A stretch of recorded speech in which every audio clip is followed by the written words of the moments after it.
नमस्कार साथियों, कैसे हैं आप सब। Welcome back wifi study with Nandini. Discuss करेंगे 18 अगस्त के करंट अफेयर मॉर्निंग का थॉट देखेंगे और उसके बाद अपनी क्लास को स्टार्ट करेंगे। और उसके भी पहले आप सबका शुक्रिया आपके साथ के लिए, आपके सपोर्ट और प्यार के लिए।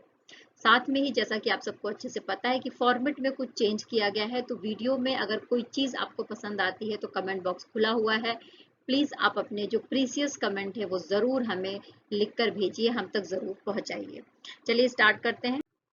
मनुष्य का खुद में विश्वास ही सफलता का मूल मंत्र है। यानी कि जब मनुष्य को अपने ऊपर भरोसा हो जाता है कि वो उस पर्टिकुलर काम को कर लेगा, उसके अंदर वो एबिलिटी है, वो उसके अंदर वो कैपेसिटी है, वो अपने आप को इम्प्रूव कर सकता है, वो सीखने के प्रोसेस में है, तो निश्चित ही वो जिस काम को हाथ लगाएगा उसमें वो सफलता जरूर जरूर जरूर प्राप्त कर लेगा।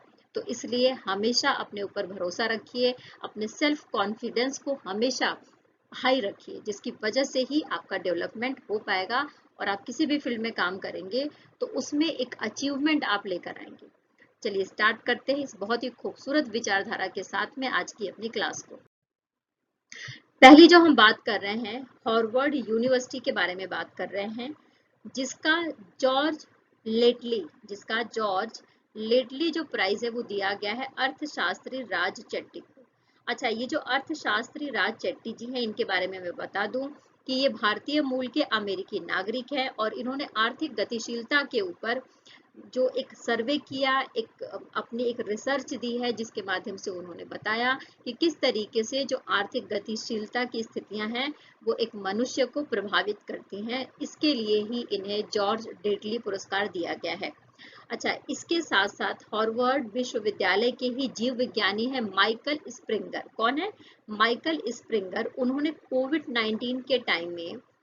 19 के ऊपर रिसर्च करने में बहुत महत्वपूर्ण भूमिका निभाई थी, जिसकी वजह से उनको भी जॉर्ज लेटली प्राइज दिया गया है हार्वर्ड यूनिवर्सिटी के द्वारा। क्लियर?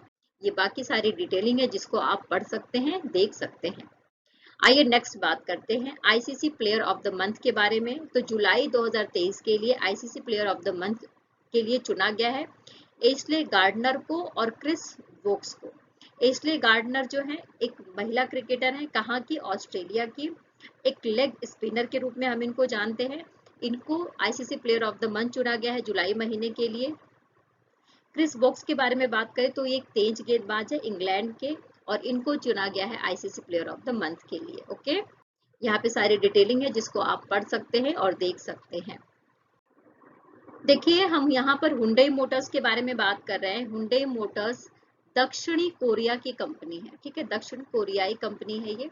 ओके, अच्छा, साथ में ही हमें ये भी पता होना चाहिए कि जो हुंडई मोटर्स है वो क्या कर रही है? जनरल मोटर्स के तालेगांव प्लांट का अधिग्रहण कर रही है। तालेगांव प्लांट के बारे में बताते हुए 16 अगस्त को अनाउंसमेंट करते हुए हुंडई मोटर्स ने ऐसी जानकारी दी और बोला कि 2025 से यहाँ पर मैन्युफैक्चरिंग स्टार्ट हो जाएगी। इसके पीछे का मोटिव ये है कि जो वार्षिक इनका जो उत्पादन है उसको बढ़ाना है। और कितना करना है? तो 10 लाख यूनिट करना है। कितना करना है? 10 लाख यूनिट जो वाहन है उसका निर्माण करना इनका मोटिव है, जिसकी वजह से हुंडई मोटर्स के द्वारा अधिग्रहण किया गया है तालेगांव प्लांट का। क्लियर?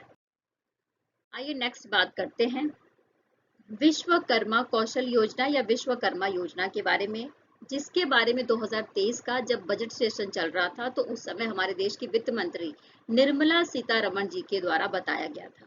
और इसकी अनाउंसमेंट अभी लाल किले के प्राचीर से प्रधानमंत्री नरेंद्र मोदी जी के द्वारा की गई है। इसमें ये कहा जा रहा है कि जो विश्वकर्मा योजना हमारे देश के जो पारंपरिक शिल्पकार हैं, कारीगर हैं, बुनकर हैं, कपड़े धोने वाले जो श्रमिक हैं, उनके लिए लेकर आई गई है।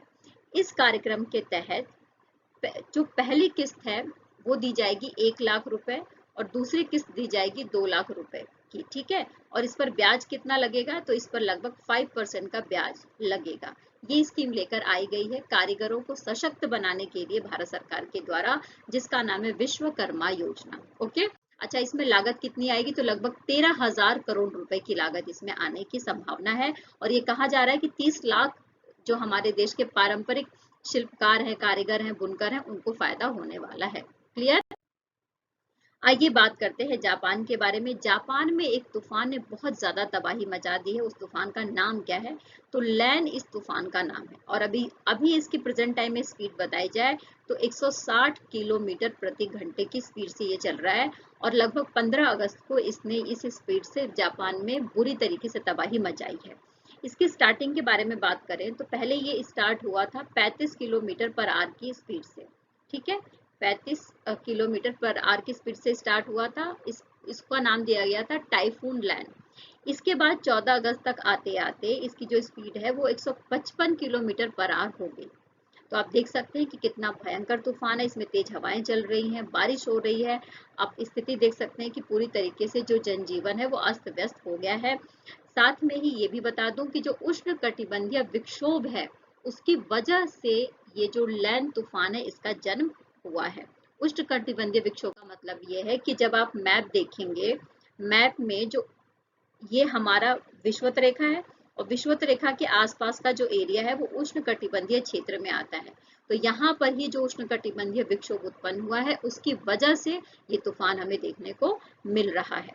अच्छा, एक बात और, ये कहाँ पर आया है इसके बारे में जानकारी ले लेते हैं। तो जापान का जो वाकायामा प्रांत है वहां पर शियोनोमिसाकी जो जगह है वहां पर इसने सबसे पहले दस्तक दी थी। किसने? लैन तूफान ने। क्लियर?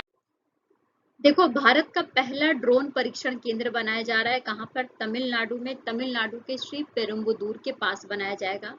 इसमें 45 करोड़ का लागत आने की संभावना है। और ये किसके द्वारा बोला गया है? तो तमिलनाडु के उद्योग मंत्री हैं TRB राजा। कौन है? TRB राजा। उनके द्वारा अनाउंसमेंट करी गई है 16 अगस्त को। क्लियर? तो हमने बात कर ली। और साथ में मैं आपको बता दूं कि तमिलनाडु औद्योगिक विकास निगम, जिसको टिडको कहा जाता है, ये एक तरीके से नोडल एजेंसी के रूप में काम करेगा इस ड्रोन परीक्षण केंद्र के लिए। ओके, नेक्स्ट बात करते हैं मेघालय के बारे में। मेघालय के बारे में बात करते हुए सबसे पहले यहाँ पर बात हो रही है ADB यानी कि एशियाई डेवलपमेंट बैंक के बारे में। एशियाई डेवलपमेंट बैंक के द्वारा ये अनाउंसमेंट करी गई कि बाल विकास योजना के तहत मेघालय को 4.05 करोड़ डॉलर का कर्ज दिया जाएगा ADB की तरफ से। ठीक है।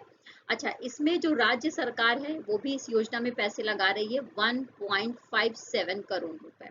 क्लियर? अच्छा, साथ में अब हमें ये जानना है कि इसमें किस उम्र के बच्चों के लिए काम किया जाएगा। तो ये इसमें स्पेशली 1.5 साल से लेकर 6 साल तक के बच्चों के लिए काम किया जाएगा। ऐसे बच्चे जो घर में रहते हैं या बाहर किसी संस्थान से जुड़े हुए हैं, उन बच्चों के डेवलपमेंट के लिए काम किया जाएगा। और इसके अलावा जो मातृत्व मानसिक विकास है उसके डेवलपमेंट के लिए भी इस पैसे का इन्वेस्टमेंट किया जा रहा है। कहाँ पर? मेघालय में। क्लियर? यहाँ पे सारी जानकारी हमने ले ली। आप पढ़ सकते हैं इंग्लिश में, हिंदी में, बोथ लैंग्वेजेस में। हमारे टेलीग्राम के लिंक पर PDF के फॉर्म में सारी जानकारी आपके लिए उपलब्ध है, फ्री ऑफ कॉस्ट। ओके, आइए नेक्स्ट बात करते हैं भारतीय वायुसेना के बारे में। देखिए, भारतीय वायुसेना तरंग शक्ति की मेजबानी करेगा और इसके लिए अगले साल यानी कि जो 2024 आने वाला है, 2024 में अक्टूबर के महीने में भारतीय वायुसेना के द्वारा तरंग शक्ति जो ये एक वायु सैन्य अभ्यास है इसको स्टार्ट किया जाएगा, इसको कंडक्ट कराया जाएगा। इसमें आप देखेंगे तो जो 12 वायु सेनाएं हैं वो पार्टिसिपेट करेंगी। इसमें आपको फ्रांस भी देखने को मिलेगा, इसमें USA है, इसमें जापान है, ऑस्ट्रेलिया है। इस तरीके के कई सारे आपको देश देखने को मिलेंगे। क्लियर? देखिए, क्वेश्चन है यहाँ पर कि विप्रो के द्वारा IIT दिल्ली में क्या शुरू किया गया है। तो विप्रो के बारे में सबसे पहले हमें पता होना चाहिए कि विप्रो भारतीय कंपनी है, भारतीय बहुराष्ट्रीय कंपनी है। ठीक है, जो सूचना प्रौद्योगिकी के क्षेत्र में काम करती है। इसके द्वारा दिल्ली में सेंटर ऑफ एक्सीलेंस स्टार्ट किया गया है। Centre of excellence specially generative artificial intelligence के ऊपर स्टार्ट किया गया है। और इस फील्ड में काम करने के लिए, जागरूकता को बढ़ाने के लिए विप्रो के द्वारा ऐसा किया गया है। क्लियर? देखिए, यहाँ पर जो बात हो रही है वो भारत में पहला नाइट स्ट्रीट रेसिंग सर्किट, इसको लॉन्च किया गया है। कहाँ पर? चेन्नई में। तो जो पहली बार होता है वो बहुत इंपॉर्टेंट है, जैसा कि मैंने आपको पहले ही बताया है। तो पहला ये नाइट स्ट्रीट रेसिंग सर्किट है, तो जरूर याद रख लेना। चेन्नई में इसको स्टार्ट किया गया है तमिलनाडु सरकार और जो रेसिंग प्रमोशन प्राइवेट लिमिटेड है उसके माध्यम से। इसमें इसमें 9 और 10 दिसंबर को कंपटीशन कंडक्ट कराया जाएगा, ठीक है। और इसमें आप देखेंगे कि मरीन बीच के आसपास और बंगाल की खाड़ी के आसपास ये जो रेसिंग है वो सारा कंडक्ट कराने के बारे में बात की गई है। क्लियर। अब नेक्स्ट बात करते हैं डीजीसीए के बारे में। डीजीसीए के बारे में बात करते हुए मैं आपको बता दूं कि एक कमिटी बनाई गई है डीजीसीए के द्वारा। कमिटी इस बात के लिए बनाई गई है कि महिलाओं और पुरुषों के बीच समानता को सुनिश्चित किया जाए। और ये जो कमिटी बनाई गई है वो 4 सदस्यों की कमिटी है, यानी कि इसमें 4 सदस्य होंगे जो इस विषय पर अपनी नीतियां बनाएंगे, पॉलिसी बनाएंगे और उसको आगे फॉलो करवाने के ऊपर जो भी कार्यवाही है वो करेंगे। डीजीसीए के बारे में बात करते हुए आपको पता होना चाहिए कि ये directorate general of civil aviation है। डीजीसीए मतलब डी मतलब डायरेक्टरेट जनरल सिविल एविएशन, जिसको हम डीजीसीए कहते हैं, या फिर जिसको हम नागरिक विमानन महानिदेशालय कहते हैं। और आप ये देख सकते हैं कि कौन कौन से सदस्य इसमें शामिल किए गए हैं। ये 4 सदस्य हैं जिनको इस समिति के मेंबर के रूप में बनाया गया है। क्लियर। आइए नेक्स्ट बात करते हैं। श्रीलंका के ऑलराउंडर हैं, इनका नाम क्या है? वानिंदु हसरंगा। तो जो वानिंदु हसरंगा के द्वारा ये बोला गया है कि वो टेस्ट क्रिकेट से क्या करेंगे? संन्यास ले लेंगे।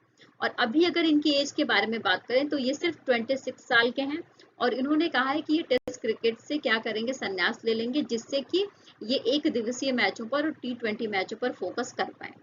इसके अलावा इनके बारे में बात करते हुए ये बता दूं मैं आपको कि 2020 में इन्होंने टेस्ट मैच, पहला अपना टेस्ट मैच खेला था अंतरराष्ट्रीय स्तर का, यानी डेब्यू किया था दक्षिण अफ्रीका के खिलाफ। Okay, clear. तो हमने यहाँ पर बात कर ली हसरंगा जी के बारे में, जिन्होंने टेस्ट क्रिकेट से क्या कर रहा है? संन्यास लेने की घोषणा कर दी है। देखो हम बात कर रहे हैं वीएस अरुणाचलम जी के बारे में। इनके बारे में सबसे पहले तो हमें ये पता होना चाहिए कि इन्होंने डीआरडीओ का नेतृत्व किया था। इनका अभी निधन हो गया है 87 साल की उम्र में, ठीक है। इनका जन्म हुआ था 1934 में मद्रास प्रेसिडेंसी में। इसके बाद इनको साइंस की फील्ड में काम करने की वजह से, इनकी सोच की वजह से इनको बहुत सारे अवार्ड दिए गए थे, जैसे कि विज्ञान की फील्ड में दिया जाने वाला शांति स्वरूप भटनागर पुरस्कार, पद्म भूषण और पद्म विभूषण से भी इनको नवाजा गया था। और डीआरडीओ की तरफ से सन 2015 में इनके काम के लिए, इनका जो काम था उससे खुश होकर इनको लाइफ टाइम अचीवमेंट अवार्ड भी दिया गया था। तो इस तरीके से हमें इनका नाम जरूर याद रख लेना है। वीएस अरुणाचलम जी का निधन हो गया है 87 साल की उम्र में। क्लियर। तो इस सेशन में इतना ही दोस्तों, फिर कल मिलेंगे नए न्यूज के साथ, नए विचारों के साथ। तब तक आप प्लीज मेरे साथ बने रहिए, लाइक करते रहिए, शेयर करते रहिए और अगर आप नए हैं तो सब्सक्राइब कर लीजिए, बेल आइकन जरूर प्रेस कर लीजिएगा। फिर मिलेंगे, टेक केयर, बाय बाय। खूब खुश रहिए, खूब मेहनत करते रहिए और पॉजिटिव एटीट्यूड के साथ जिंदगी को जीते रहिए। Bye bye.